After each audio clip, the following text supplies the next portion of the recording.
Silence isn't empty, it's full of answers. Before a Shaolin master touches a sword, he learns to sit still, not to impress, not to post, but to know himself, his breath, his mind, his path. Now here's the truth, most ignore. Men who chase recognition rarely get it, but those who walk their path, even when no one's watching, they carry something others can't define. Respect follows them, not because they asked for it, but because they became the kind of presence that can't be ignored. Too many men today are starving for approval, trying to be seen, but Shaolin doesn't teach us to seek eyes. It teaches us to become eyes, clear, steady, inward-looking first. You want to be irreplaceable, then stop being available to everything. Stop being ruled by trends, noise, reaction. Start moving like your steps are sacred. Start acting like your discipline is a quiet prayer. In this video, I will share with you what makes a man unshakable.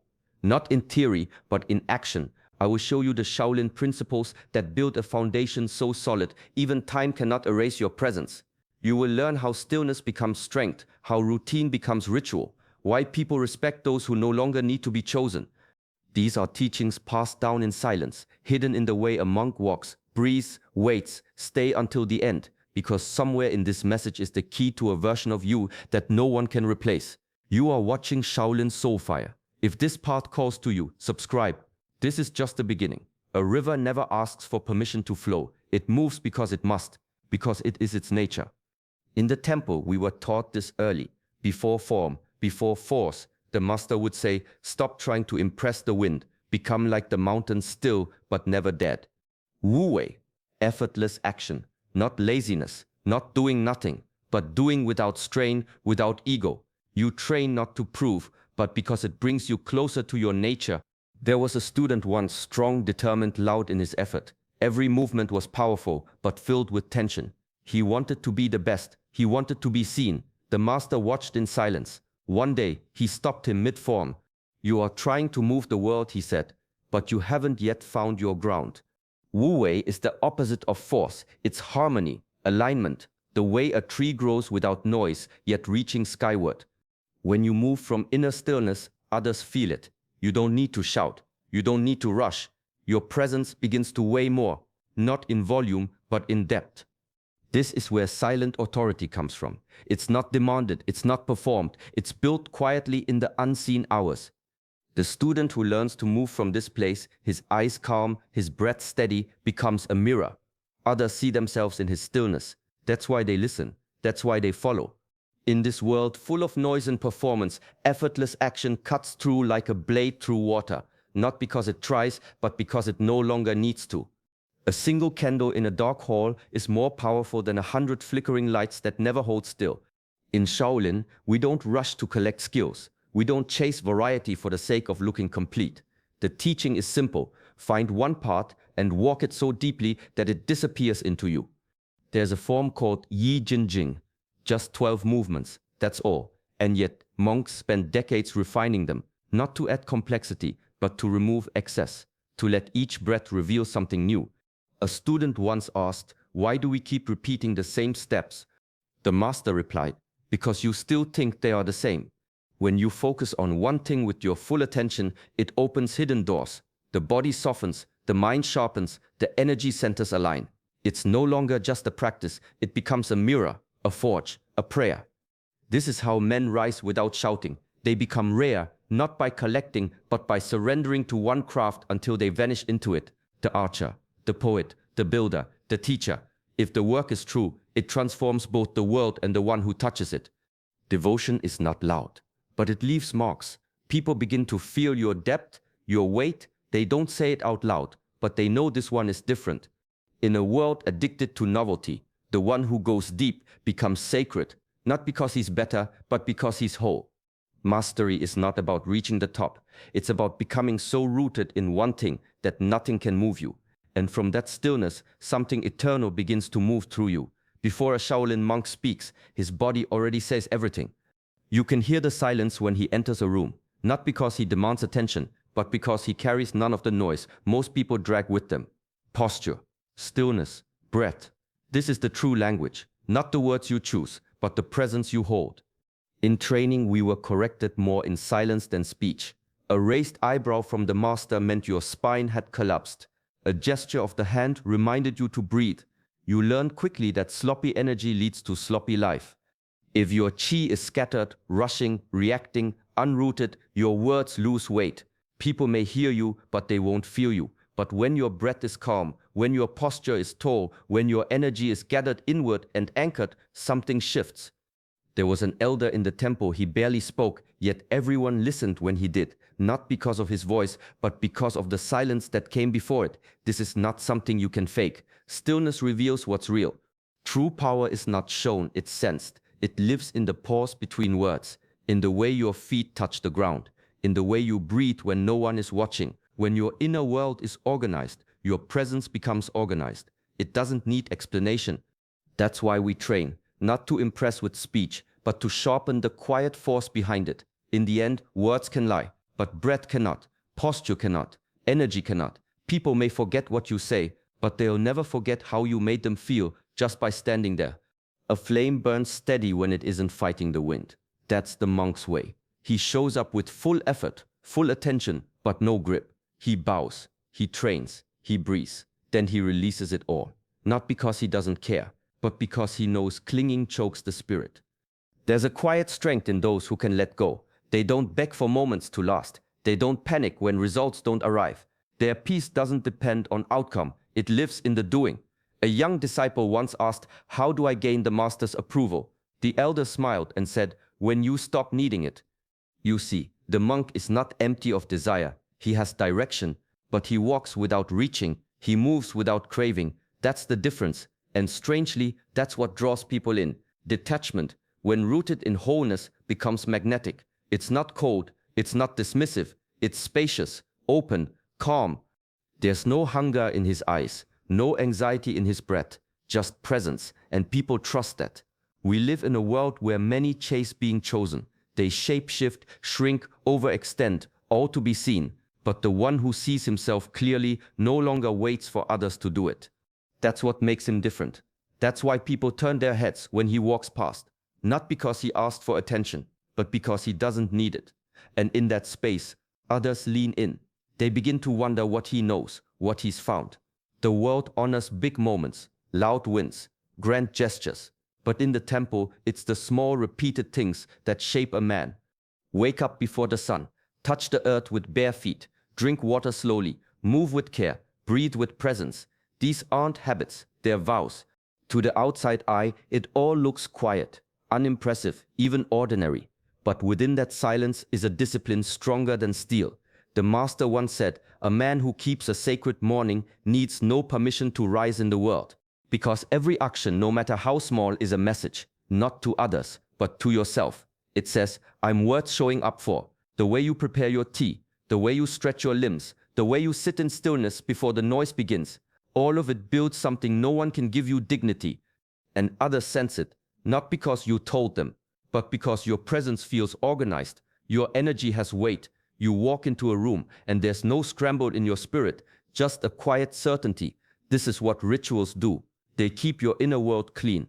They remind you of what matters, even when the world forgets. Especially then, it doesn't take 10 hours a day. Just sincerity, just repetition, just respect for the life moving through you. When a man builds his day with care, he no longer needs to prove his worth. He becomes the proof. That is the quiet power of letting go, not giving up, but giving in to presence over performance, to being instead of begging. Stillness is not absence, it's concentration.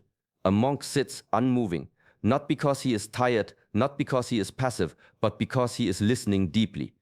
In the temple, we learned that the mind, left untrained, leaps like a monkey, noisy, restless, exhausting. But a still mind, that is a blade, sharp, quiet, precise. There was an old saying, "Still water reflects the moon."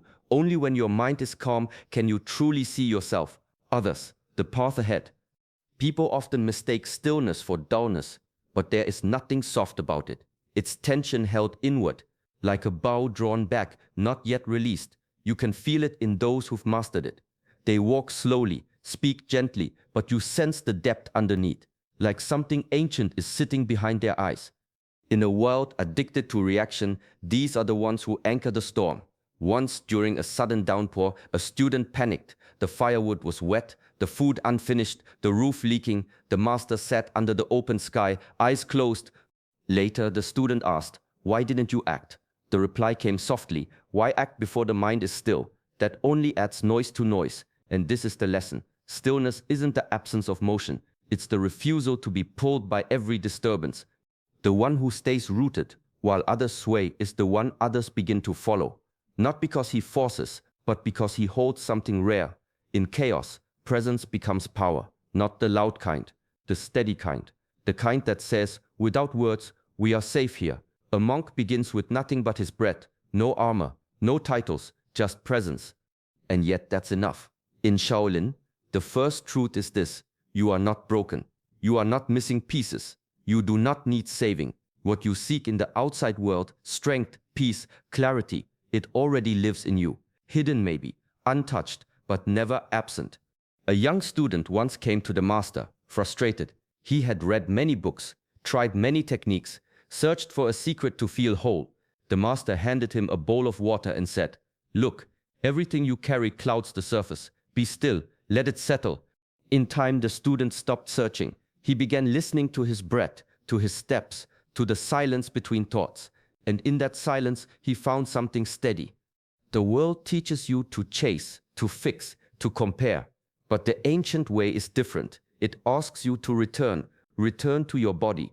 Return to the breath. Return to the awareness that has always been watching quietly from within.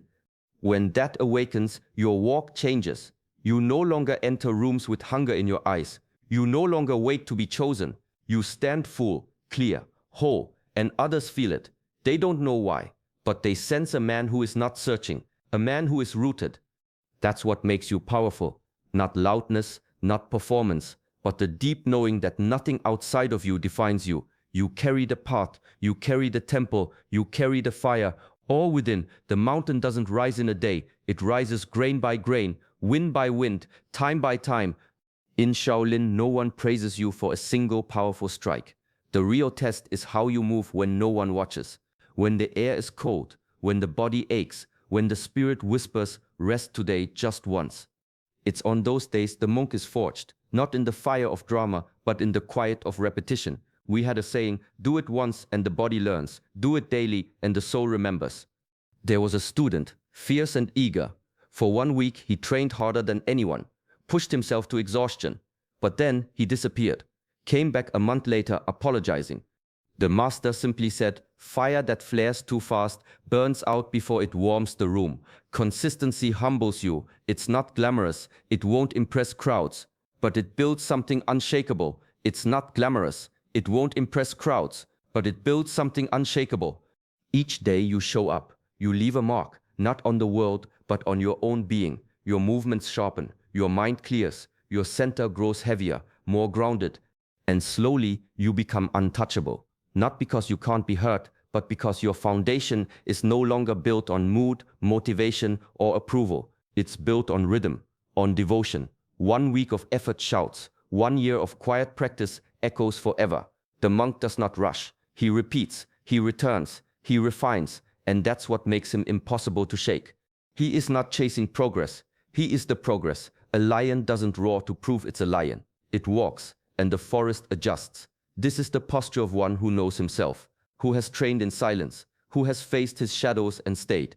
You don't need to announce it. You don't need to dominate the room. Presence does not require noise. In Shaolin, there's a way the elders move, slow, deliberate, with no wasted effort. It's not pride, it's clarity. Years of discipline carved into every step. They don't walk faster to be seen. They don't shrink to avoid notice. They walk centered. And that center speaks louder than words. When you've done the work day after day, breath after breath, you no longer ask for space. You are the space. People feel it when you enter, not because you're louder, but because you're aligned. The shoulders are relaxed. The breath is deep. The eyes are still. You don't seek permission to belong. You walk as if the path rises to meet you, and it does. There was once a student who walked with a heavy head, unsure of his worth. The master stopped him and said, "Lift your gaze. You've trained. You've earned your weight. This is not about arrogance. It's about peace earned through effort. It's about standing without apology. Because when you carry yourself like someone who cannot be moved, others stop trying to move you. They feel the gravity in your silence, the years behind your simplicity. And in that calm, something rare is born. Not a man trying to be chosen, but one who has already chosen himself. The rarest men are not the loudest. They're the most aligned. They build their presence not through force, but through devotion. They rise early, breathe deeply, move with intention, and because they no longer need to be chosen, they become unforgettable. This path is not about impressing others, it's about becoming true. When you begin to live from that place, steady, centered, whole, the world around you shifts. So start small. One breath, one action, one moment where you choose mastery over distraction. Let that become your rhythm, not to be seen, but because it's who you are. Let others chase, you just walk. Quiet, rooted, irreplaceable. Thank you for sharing this time and space with us. If these teachings speak to something deep inside you, we welcome you to join our journey. Like this video and subscribe to Shaolin Soulfire Stop. Until next time, stay grounded, stay awake, and walk your path in peace.